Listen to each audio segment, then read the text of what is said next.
আজি আমি চাওঁ উমানন্দ টেম্পলৰ ওপৰত যোনটো বিশ্বৰ সবতছে সৰু নদী দ্বীপ হয়। আহক আজি আমি উমানন্দ বিষয়ে চাওঁ। উমানন্দ যাবৰ কাৰণে আপোনালোকে প্ৰথম ফেৰী ল'ব লাগিব। এইটো উমানন্দ আপোনাৰ গোটেই বিশ্বৰ ভিতৰত সবতছে সৰু নদী দ্বীপ হয়।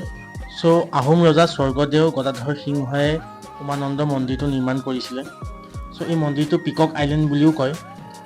ব্ৰিটিছাৰ্ছে নামটো পিকক আইলেণ্ড দিছিলে বিকজ দেখাত পিককৰ নিচিনা লাগে দূৰৰ পৰা। নৰ্থ গুৱাহাটীত আছে। উমানন্দ মন্দিৰটোক আপোনাৰ ভীষ্মাঞ্চল বুলিও কয় বিকজ আপোনাৰ কালিকা পুৰাণ আৰু যোগিনী তন্ত্ৰতো ইয়াৰ বিষয়ে কোৱা আছে। কয় যে শিৱই যেতিয়া আপোনাৰ তপস্যা কৰি আছিলে তেতিয়া কামদেৱ আহিছিলে শিৱৰ আপোনাৰ তপস্যা ভংগ কৰিবৰ কাৰণে।